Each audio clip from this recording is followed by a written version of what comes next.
Porque tem que votar no Lula. Se nem o governo Lula e nem a história do governo Lula, as maiores desgraças estão aqui. É injusto falar isso. É a pandemia, porra. Não, o país mais eficiente frente à pandemia foi a China. Claro, foi ela que modificou o vírus e espalhou essa porra pro mundo. Primeiro que não. E isso é provado também. Então, vocês tinham que estar lutando pra tirar o Lula. Não, eu acho. E colocar um outro nome, nacional desenvolvimentista, verdadeiro e coerente. Porque o Lula não é. Eu acho. O Tachad não é, porra. Se você vê que o Lula tem os maiores escândalos de corrupção no governo dele, historicamente. Foi no governo dele. Todos. Se a gente listar, bilhões e bilhões que perdemos. O governo Lula. Se ele está envolvido diretamente ou não, ele foi condenado, descondenado, aquela coisa toda. Se você é um cara que sabe disso, porque é a crítica que todo mundo da direita faz em relação à direita do Brasil. Se você é um cara que vê e sabe disso em relação ao Lula, por que o Lula e não, sei lá, o Ciro Gomes? Por que o Lula e não agora, por exemplo, que está vindo, o Aldo Rebelo? O Aldo Rebelo está sendo... primeiro que a questão da corrupção nos governos de esquerda, né? Vamos lá. Eu acho que os maiores escândalos de corrupção do Brasil não foi o Petrolão, não foi o Mensalão. Na minha opinião, não foi. Uhum. E, aliás, desde já, eu quero que todos sejam punidos. Eu acho que os processos de privatização do Fernando Henrique Cardoso foram terríveis. Não, muito pior que Mensalão, que Petrolão, eu entendo, sabe? Eu entendo. Sabe? Acho porque que entregou ainda. E os esquemas, BNDES, enfim, né? Sim. Eu acredito, por exemplo, que o processo de venda da BR Distribuidora, da refinaria que tem lá da Bahia pelo Bolsonaro. Rapaz, aquilo ali coloca o Petrolão no bolso. Sabe? Não estou justificando o Petrolão. Eu acho, por exemplo, todas as pessoas envolvidas no Petrolão, que foram 6 bilhões de reais, que tem que ser presas, condenadas, etc. Aqui eu não passo pano para isso. Pode ser do PCdoB, do PT, não tem nenhum problema com isso. O que eu estou colocando, o que eu coloco é que a Operação Lava Jato, ela está preocupada com tudo menos com corrupção. A Operação Lava Jato ela foi gestada no Departamento de Justiça dos Estados Unidos para quebrar concorrentes americanos fora dos Estados Unidos. Tem toda uma literatura que trata disso daí. Por que Lula e não Bolsonaro e não Aldo Rebelo? Primeiro que as pessoas têm que se colocar no devido lugar delas. O Aldo Rebelo, ele trabalhou em todos os governos Lula. Verdade. Em todo o governo Dilma. Mas não tem um processo. Não, cara, não tô é que é importante, né? Não, ele é um cara sério. Ele é um cara muito sério. Tá cara, eu conheço o Aldo Rebelo. Boa, né? O Aldo Rebelo assinou minha ficha de filiação PCdoB. Pô, legal. Sabe? Eu só acho que ele se colocar de isento em relação com a questão do governo Lula, eu acho que é estranho, porque ele foi tudo o governo Lula. Não, ele não se coloca isento. Não, ele sempre fala, que trabalhou, tudo. Ele só que hoje ele é crítico ao governo Lula, por quê? Por causa das corrupções, e ele não vê o que você mesmo é crítico do governo Lula, o nacional desenvolvimentismo. Não, mas eu acho que é aí que tá a questão. Só que hoje, antes de eu querer executar um programa nacional de desenvolvimento do Brasil, eu tenho que enfrentar o que eu acho que é uma ameaça neocolonial e uma ameaça ao projeto civilizatório brasileiro, que é a eleição de Flávio Bolsonaro. Eu acho que a eleição de Flávio Bolsonaro é uma ameaça neocolonial, porque ele já falou isso mesmo. Ele está falando que vai entregar terras raras nos Estados Unidos, ele está falando que vai entregar o governo de transição para os Estados Unidos. Mas tu não acha que o Lula faz o mesmo com a China? Não de jeito nenhum. As relações do Brasil com a China são... Só vou terminar esse ponto e falar da relação do Brasil com a China. Ele é uma ameaça... O Bolsonaro e o bolsonarismo, na minha opinião, são uma ameaça neocolonial e uma ameaça ao projeto civilizatório brasileiro. Civilizatório. Vamos lá, eu concordo contigo, mas quem entregou a primeira terra rara do Brasil? O governo Lula. Por uma empresa americana. Não. Primeiro que a empresa americana que pegou essa terra rara, por exemplo, foi o governo de Goiás ou Minas que fez o acordo com eles. Sim, mas o central é... Não, mas isso foi feito a revelia... Não. O central é Lula lá. Isso foi feito a revelia do governo federal, isso vai ser revisto, inclusive. Estava na semana passada com o ministro Guilherme Boulos e comentou isso comigo. Isso foi feito a revelia.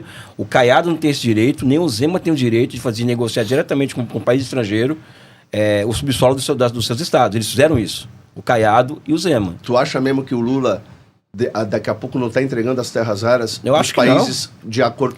Rússia, China... Não, acho que não. Acha que não? Eu acho que não. Acho que a relação do... Enfim, eu vou chegar lá. Porque você mesmo falou que o governo Lula acabou com a industrialização do Brasil e favoreceu os bancos como nunca. Calma, só uma coisinha só. Vamos por partes aqui. Vamos lá. Primeiro que nós temos que enfrentar essa ameaça neocolonial e anti-civilizatória que é o bolsonarismo. Então, as únicas forças políticas que são capazes de derrotar esses caras são Lula e seus aliados. Então, estou com o Lula.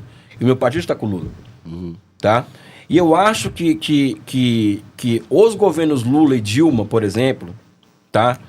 Do primeiro mandato de Dilma, não o segundo, que ela nem governou, e o atual, existe um esforço insuficiente para retomar projetos como política industrial, como a Nova Indústria Brasil, por exemplo, o PAC, né? Mal ou bem, hoje você discute política industrial no Brasil. Você não discutiu política industrial no governo de direita, por exemplo, Fernando Henrique Cardoso, Bolsonaro, Temer. Hoje você discute política industrial. Elias, o governo tá 20 anos no poder. A esquerda tá 20... O Lula tá 20 anos no poder quase, cara. Sim, mas o Bolsonaro teve só 4 anos com 2 de pandemia, pô. Pra 3 de pandemia, pô. Aliás, é a pandemia cá entre nós, né? É porque toda a desgraça que a gente olha pro Brasil hoje, não tem como você não dissociar ela da má gestão do PT, pô. Cara, porque foram eles que estavam no governo. Eu não acho que é má gestão do PT. Eu acho que Lula, por exemplo, tirou o Brasil do mapa da fome. O Lula... Pô, mas é fácil fazer isso, não pô. É fácil, não. O Bolsonaro colocou de volta no mapa da fome. Isso é estatística furada. O Fernando as pessoas vão feira do osso, pô. Elias. Fernando Henrique, as pessoas estão comendo sopa de papelão na Rocinha. Elias. Isso é estatística furada. Vamos ser sinceros. O governo do PT, vamos ser sinceros. Bolsa Família não foi o Lula que criou. Fundamental para o Brasil, porque milhares realmente precisam. O Bolsonaro não cortou o Bolsa Família, ele ampliou o Bolsa Família. Por que então no governo Bolsonaro tem uma crise e no governo Lula que tu olha para a sociedade, milhares passando fome? Então aí, é que isso é narrativa, Elias. Tá bom. Vamos olhar para o governo, vamos olhar para a realidade. Passaram-se 20 anos de PT. Os maiores escândalos de corrupção dentro do governo. Os bancos nunca ganharam tanto dinheiro. Você não tem concorrência entre bancos. Não tem. Agora tem as fintech aí. Mas até então, 3, 4 bancos no Brasil. Pagando dívida 15%. 1 trilhão ano. E é governo Lula, cara. Cara, eu acho o seguinte. Primeiro que a Petrobras nos governos Lula a Petrobras foi o grande motor do nosso processo de desenvolvimento. Era a época. A Petrobras, ela operou o nosso processo de desenvolvimento, ela operou, por exemplo, uma política de conteúdo local muito foda. As empreiteiras brasileiras, que é a Odebrecht, todas essas empresas, elas cresceram muito nos governos Lula, a ponto delas conquistarem mercados da América do Sul, né? Os governos Lula, por exemplo, abriram o mercado para produtos brasileiros mundo afora. É só você ver o que o Brasil exportava em 2013, o que exporta hoje. Isso é política comercial do governo Lula, ou seja, em relação a isso, os governos Lula foram excelentes em relação a isso. Mas é só filho do rei, Elias. Não é filho do rei. É só filho do rei. Como assim? As empresas que você citou, JBS, empresa de construção, você sabe, é só os filhos do rei. Todas elas estavam envolvidas nas corrupções. A Petrobras, não, ele desenvolveu não. Ele afundou a Petrobras, Acho que não, muito pelo contrário. O Lula, ele sai da Petrobras, o valor de face da Petrobras era gigantesco. Não, uma coisa é o valor de mercado, outra coisa é o que tu tá fazendo com ela. Petrobras, tu tá mamando nela para se perpetuar no poder. Pô. Duas coisas. Primeiro que eu não acho que a Petrobras, a Odebrecht, por exemplo, a Odebrecht era uma empresa... Primeiro é capitalismo. E a corrupção é a essência do capitalismo. Você acha que a Amazon é mais limpinha que a Odebrecht? Não. Você acha que a Google é mais limpinha que a Odebrecht? Não. Sabe? Mas o problema é eu ter um governo de esquerda dizendo que eu sou a favor do povo e tô roubando o povo. Não. Que é o que aconteceu no governo Lula, entendeu? Estou falando o seguinte, é capitalismo, tá? Então, a Odebrecht ela não é uma empresa mais suja do que a Google, que a Amazon, qualquer corporação americana, Halliburton, não é mais. E o que está por trás do ataque ao capital nacional brasileiro não é o discurso da corrupção do PT. O que está por trás é uma disputa geopolítica com a finalidade de destruir os monopólios e oligopólios brasileiros e trocar por monopólios e oligopólios estrangeiros. Tá, vamos ficar com os monopólios brasileiros? Eu concordo com você. Por exemplo, Correio. Vamos supor que a gente só tem o Correio. E é fato. O Correio entrega carta onde ninguém vai. O Mercado Livre é mais eficiente. Mas o Correio é necessário porque o Mercado Livre não vai para todo o Brasil, o Correio vai. Mas, durante o governo do PT, sempre deu prejuízo. Sempre. Tá quebrado de novo. Aí você vai dizer, não, no governo do Bolsonaro, pelo menos entregou no azul. Aí a gente não pode dizer que não. CEAGESP. Sabe por que eu gosto muito do Coronel Melo Araújo? Conhece o Melo Araújo? Não. Puta de um cara bom. Uma pessoa íntegra, boa pra você conhecer. Sim. Paulista. Coronel Melo Araújo, ele pegou uma CEAGESP quebrada. quebrada, com dívida absurda, historicamente corrupto. Ele moralizou. E lá você é colocado pelo governo, né? Então, beleza, ele teve a presidência, entregou no positivo pela primeira vez na história o CEAGESP. Perguntei pra ele, e aí, como é que tá agora? De novo no vermelho e negativo. Governo do PT.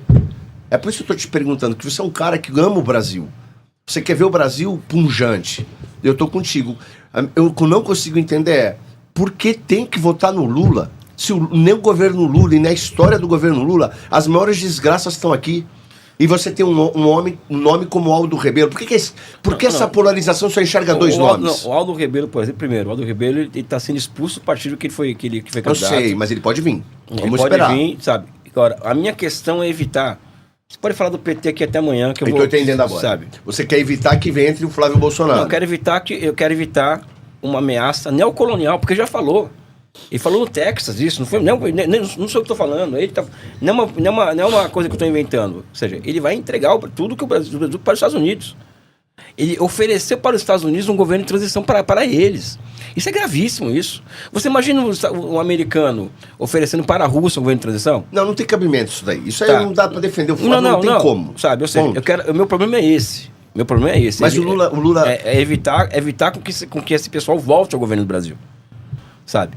Mas tu acha que foi ruim o governo Bolsonaro? Cara, sinceramente, vamos lá, Elias, os ministérios técnicos, porra, foi a primeira vez, pô. O cara colocou os ministros que sabiam trabalhar, pô. Quem são os ministros hoje? Não, o Bolsonaro é um desgoverno, por favor. Tu achou mesmo? Pelo amor de Deus, pô. Primeiro que vamos pegar aqui no concreto, sabe? Um governo que permite que 1.000 pessoas morram na pandemia. Mas por que ele... É injusto, Elias, falar isso. Injusto? É injusto falar isso. É a pandemia, porra. Não, é só você pegar... Tiraram do Bolsonaro a liderança. O STF não deixou ele organizar o Brasil. Ficou a cargo de prefeito e governador. Só uma coisinha só. O Bolsonaro... por estado o nosso presidente da República, ele tirava sarro das pessoas que estavam com... Isso é mentira, Elias. Que é mentira. Tem imagem. Não, Elias. Isso é corte mentiroso. Se você tomar vacina, vai tomar chinesa, vai virar jacaré. Né? É só conta e risco. Elias, ele fez muitas declarações erradas que um líder, um chefe de Estado não deveria fazer. Estaria preso, inclusive. Mas ele não deixou de fazer nada, comprou as vacinas quando tinha que comprar. Ele deu liberdade pra galera. Eu acho que ele acertou em tudo. Mas não é liberdade. Máscara, por exemplo, que ele falava que não funcionava. Hoje é provado que nunca funcionou. Não. É liberdade até que ponto? Vamos pegar como a China enfrentou a pandemia. O país mais eficiente frente à pandemia foi a China. Foi ela que modificou o vírus e espalhou essa porra pro mundo. Primeiro que não. E isso é provado também. O governo Bolsonaro, as estatais davam positivo, azul. Não. Ele entregou tudo no azul. A Petrobras, ela virou uma empresa financeira. A Petrobras, ela estava entregando lucro para os seus acionistas 3 vezes mais que qualquer empresa privada do mundo na área de petróleo. O Bolsonaro, ele continuou o desmonte da Petrobras, o fatiamento da Petrobras. Por exemplo, o uso de duto, por exemplo, né? Vendeu por X o duto e a Petrobras passou a usar aquele duto pagando 3x por ano. Isso é muito mais escandaloso do que o Petrolão, por exemplo, porque é legalizado, porque você alugar é legal. Sabe? O Temer, por exemplo, que vem antes do Bolsonaro, ele acaba com a fábrica de fertilizantes que a Petrobras fazia e nós viramos dependentes da Rússia. Que é um absurdo. Nós não temos fertilizante para um agro-pungente nosso. A Operação Lava Jato, ela paralisou todas as obras de refinarias no Brasil que não foram retomadas. Quem está retomando agora é o Lula.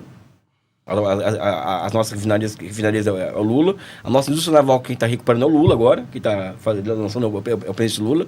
Ou seja, e o Bolsonaro, além disso, ele oferece para o Biden, por exemplo, a possibilidade de exploração conjunta da Amazônia com o Biden. Né? Ou seja, fora o fato de ele prestar continência para a bandeira dos Estados Unidos e tal, ele é um cara que falou que amava o Trump, ou seja, isso não existe. Eu tenho que amar nem Xi Jinping, nem Fidel Castro, e ninguém tem que amar o Brasil. Falta um pouco de... Isso eu concordo com você, eu acho que falta um pouco de maturidade para muito político, para entender e amar de fato o Brasil, cara, né? Aquela conversa dele com o Al Gore foi constrangedora. Brasil. O Al Gore foi falar da Amazônia com ele, você lembra aquele episódio? Ele falou, não, a Amazônia, o Brasil quer explorar com os americanos aquilo aí, sabe? Essa questão que... Só que tu também concorda comigo que a Marina Silva destruiu e destrói, ela faz um desserviço sobre a Amazônia? Mas eu não sou simpático com a Marina Silva Não, também. eu sei, eu conversando com você, tu concorda comigo? Porque ela não deixa o Brasil se desenvolver quando deveria ali? Eu acho que a Marina Silva, com todo o respeito que ela merece ter da minha parte, entendeu? Ela contribui para um discurso meio que santuarista da Amazônia. Isso. Não é? Isso. E a Amazônia tem toda uma biodiversidade que pode ser industrializada sem derrubar nenhuma árvore. A minha crítica ela é essa, entendeu? Sim. Agora, que eu saiba, a Marina Silva ela não milita pela entrega da Amazônia, por exemplo, para os americanos, nada disso. Não, ela faz isso pro francês, pro europeu, que ela vai lá receber prêmio e fode com o povo brasileiro, Cara, eu sou que não tem contra isso. saneamento básico, Não, tá ligado? é que eu não falo publicamente o que eu acho da companheira Marina, entendeu? Até porque ela tá no meu campo político hoje. Eu não vou Mas, ficar... Elias, porra, vamos lá, seja correto comigo aqui. Não é errado? Por que eu vou criticar, então, a direita quando Não, comete um erro? E eu vamos lá. critico. Vamos Porra, lá. eu tô vendo a Marina, eu tô vendo as pessoas... Cara, olha pro... O Aldo Ribeiro falou vamos aqui. Tu olha pra Amazônia, o povo da Amazônia... É um povo, caralho, na maior desgraça de pobreza. Tá bom, eu com vou uma criticar. riqueza embaixo do pé. Eu vou e a criticar. Marina é responsável Tá, por isso. Eu vou criticar aqui pra você, tá? A minha crítica vai ser assim: a Marina Silva não seria minha ministra do meio ambiente. Ponto. Por quê? Por sua relação com ONGs internacionais. Ponto. Então, beleza. Eu não preciso. Ótimo, legal. Eu não Bom. preciso desfiar o novelo aqui do que Sim, eu acho. Mas sim, o que você falou já é suficiente. eu não sei. Mas tu concorda que é um entreguismo? Como você critica o É uma- Bolsonaro, é é uma um forma- entreguismo não, da não, Marina você- pra ONG. Você não tem a menor dúvida disso, tá? Isso. Já que já estou conversando aqui Isso. publicamente. Ela não seria minha ministra do meio ambiente. Mas ela é do Lula.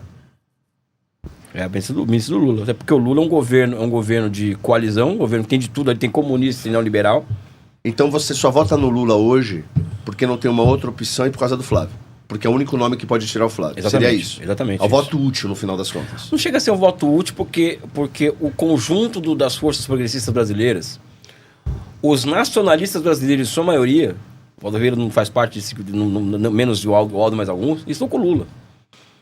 Porque hoje um patriota brasileiro percebe o risco que significa Flávio Bolsonaro. Para mim existe uma ameaça ao Brasil que é muito maior que o PT.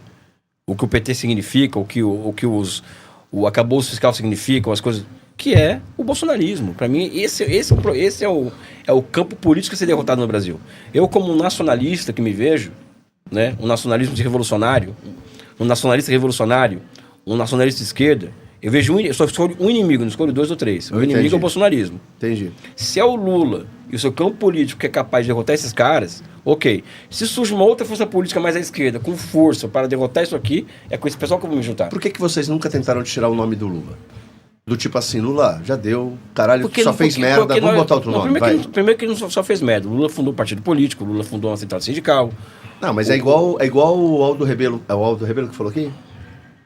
Acho que não lembro se foi o Aldo, eu não quero ser injusto. Ele falou assim: sindicato de ladrões. Não, lembra? acho que não, Ladrões cara. de sindicato Pai, fizeram o Brasil um sindicato de ladrões. Mas, cara, entendeu? Eu não lembro quem falou essa frase. Se você tirar, por exemplo, a CUT é fundada em 83, né? A CUT, a Central Única dos Trabalhadores. Rapaz, sem aquele movimento sindical de 79 que o Lula tá à frente dele, qual que seria o salário mínimo no Brasil hoje? Então teve um papel civilizador. Não tem como a gente saber. Qual é o Não. salário mínimo nos Estados Unidos?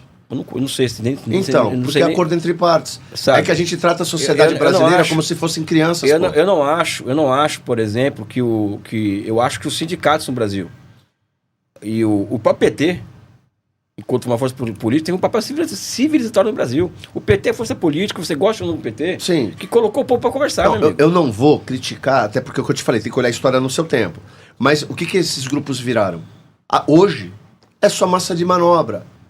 É igual ao MST. Por que não acabaram até agora com o Sem Terra? Por que em 30 anos o governo Lula não acabou com o Sem Terra? Porque não convém. Não tem terra do Brasil para distribuir? Não tem o Brasil, não tem terra para distribuir? Tem. Por que ele não distribui?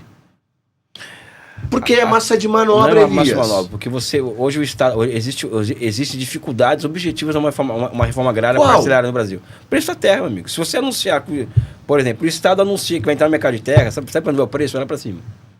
Elias, tu tem 50 mil famílias, tô dando um exemplo, é Sabe. mais, tá? 400 mil, eu não lembro. Vamos botar lá, 400 mil famílias, caralho, 400 mil lotes de terra, isso não é nada. Olha o tamanho do nosso país, porra. Se o governo Lula quisesse acabar, acabava na hora. Esse papo de agricultura familiar, dizer que MST tá alimentando o Brasil, isso é tudo mentira. Não, o fato é que o MST é o maior produtor de arroz orgânico do mundo hoje. MST. Porra, isso não alimenta é eles mesmos, não dá, Não, ô Elias. não. Porra, isso é uma puta de uma narrativa. E o PT não acaba com o MST porque vira o quê? Massa de manobra. MST já tá além da reforma É igual agrária. sindicato, pô. MST Vem cá, vai por que nos Estados Unidos não tem salário mínimo? Porque não precisa. Na Rússia também não tem. Na Rússia não tem. Cara, mas vem cá. Então Na você Rússia eu chego lá e falo assim, vem cá, tem trabalho? Tenho. 3 mil reais. Beleza, vai trabalhar. Mas você acha, por exemplo, que no Brasil, se fosse negociado eu com o patrão, o salário mínimo seria quanto? Mais ou menos Nos Estados Unidos ou no Brasil você está No falando? Brasil. No Brasil, depende. Rapaz, o Brasil. Depende da negociação. Eu vou te explicar. Tem um Rapaz, atacadão aqui atrás. Aí um cara me parou, não sei se eu te falei isso. Ele trabalha contratando gente. Ele controla lá e acaba fazendo contratação de pessoas. Aí ele chegou, me cumprimentou, porra, eu vejo o teu programa. Era de noite, cara, quase de madrugada. Eu falei, caralho, que legal, né, cara? Eu falei com o cara, falei, porra, eu trabalho aqui, deixa eu te falar uma coisa. Rapaz, eu tenho 50 vagas de trabalho. Eu não consigo empregar ninguém. Ninguém quer trabalhar. Aí eu falo, porra, que situação absurda. Aí ele, Felipe, não tem. Mas por quê, Elias? Quer pagar quanto? R$500 por mês? Não, como? Não pode, porra. É contratação real. No mínimo é um salário mínimo. Só que na loucura que a gente vive, eu dei o exemplo do açaí.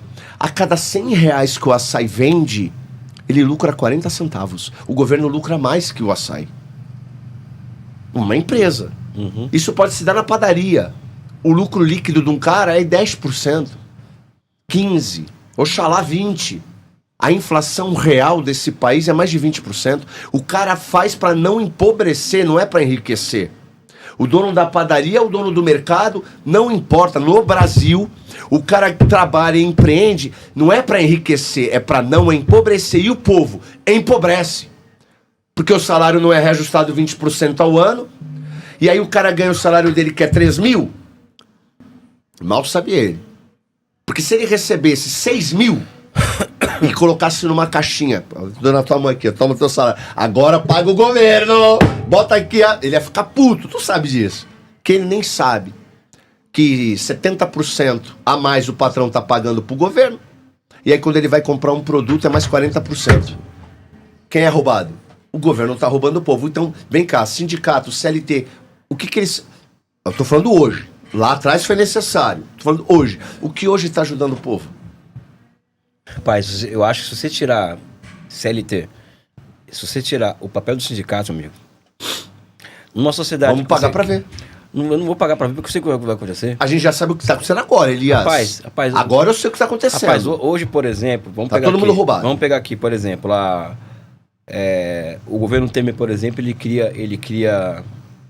ele faz o teto de gastos, né? Coloca o teto de gastos, o Estado ele passou a ser proibido de intervir na economia. Só o fato de deixar de ser proibido de intervir na economia já gerou um desemprego monumental, porque sem o Estado investindo, não ter setor privado para ser alimentado dos efeitos de cadeamentos. Aqui você cria o desemprego artificial na economia. Esse desemprego artificial chegou a 10, 11, 12%. Amigo, você acha que um cara que está desempregado, numa situação limite, vai ter força para negociar com o patrão, por exemplo? E aqui quem diz é o Adam Smith, sabe? O Adam Smith que é o pai da economia política moderna, que é o capitalista. Ele fala assim, quando você vê mais do que 1 ou 2 patrões reunidos, é para tirar vantagem do trabalhador. Isso não é uma opinião de comunista. Mas tu acha que é o patrão que está tirando vantagem do trabalhador ou é a porra do governo com esses impostos absurdos que a gente paga? Eu acho o seguinte, primeiro que o Estado tem que se financiar. Vamos pegar o caso do Paraguai, por exemplo. O Paraguai hoje virou a panaceia da direita brasileira. Então, o Paraguai ele cobra 10% de imposto. Então, é um paraíso, né, para o empresário. Só que pro povo. Calma. Só que o Paraguai está se convertendo rapidamente na maior concentração de renda do mundo. E como você só paga 10% de imposto, é um Estado que não se financia. Ao não se financiar, você não financia saúde e educação. Então, o Paraguai tem, de um lado, uma casta de bilionários que está surgindo ali, né? E, por outro, uma massa de miseráveis, que o Estado não tem condições de manter em pé essas pessoas aqui. Tá? O que eu acho, por exemplo, agora vou fazer o exercício da convergência, que eu gosto de fazer.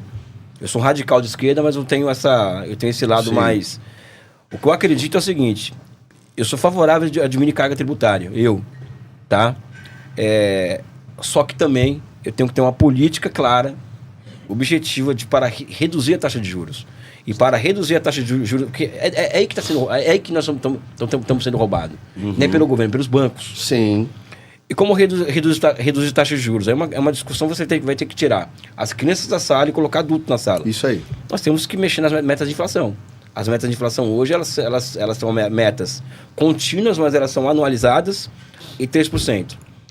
3% ao ano de meta de inflação, uma economia como a nossa, que tem preço que é sazonal, que aumenta sazonalmente, e como a inflação é inercial, quando sobe o preço do tomate, sobe o resto junto, o Banco Central só tem um instrumento para combater essa inflação, que é a taxa de juros. Se você aumenta para 3 anos a temporalidade da meta de inflação, o próprio ciclo econômico absorve o choque de esses preços sazonais. Não é precisar da taxa de juros. Então, a partir do momento em que esse país tiver taxa de juros a níveis internacionais, nós não vamos discutir mais a questão de imposto. Porque hoje o grande imposto que o empresário paga, eu acho, é a taxa de juros, entendeu? É o que ele paga para o banco pegar crédito. Você falou aqui do payback do negócio aqui, da academia. Sim. Sabe? Então, eu acho que nós estamos fazendo a discussão, tanto eu quanto você, Sim. de forma equivocada. O problema, na minha opinião, ela não é a carga tributária, e sim o câncer que é a taxa de juros no Brasil. Eu enxergo os dois como problemas iguais e reais. Porque, veja, eu sou dono da padaria.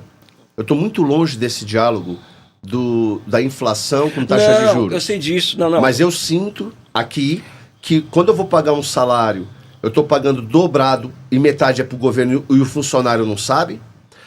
Na sequência, esse meu imposto que eu pago depois me toma mais tantos por cento do governo, não me sobra 10, 15%. Não. Eu acho o seguinte, que se você reduzir a taxa de juros no Brasil, se você tiver espaço para isso, tudo isso pode ser discutido. Sim. Tudo isso pode ser Mas discutido. é que são dois problemas paralelos, não são? Sim, são. Cara, eu, por exemplo, eu tenho uma tese de que, por exemplo, um empresário que gera mais... Que quanto mais gerar emprego, menor a carga tributária. Eu sou favorável a isso. Sim. Se ele abre um comércio, ele vai gerar 3 empregos. A carga tributária dele é 20, vai para 15. Mas tu não acha que o trabalhador, por exemplo, o cara ganha 3 mil reais. Ele sabe que custa pro patrão quase 5 mil. Tu acha que ele não preferia botar os 5 mil no bolso? Do funcionário ganha 3 e fica... Enfim, é porque ele deixa 2 pro governo e não vê o retorno do dinheiro dele. Ele não vê. Eu acho o seguinte, volto aqui para a questão do financiamento do Estado. Sim. Tá? Esse Estado, ele é um Estado cada vez mais desfinanciado, porque a grande parte do que ele arrecada vai para o sistema financeiro sob forma de juros e amortização da dívida pública, tá? Então, esse é o ponto. Porque se ele ficasse com esses 2 mil com o patrão, mas ele tivesse um SUS de qualidade, educação de qualidade, não teria problema.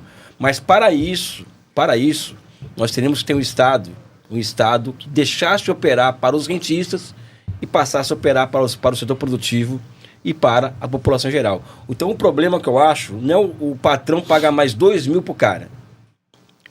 O patrão tem que pagar mais 2 mil pro cara e o cara não chegar no bolso dele.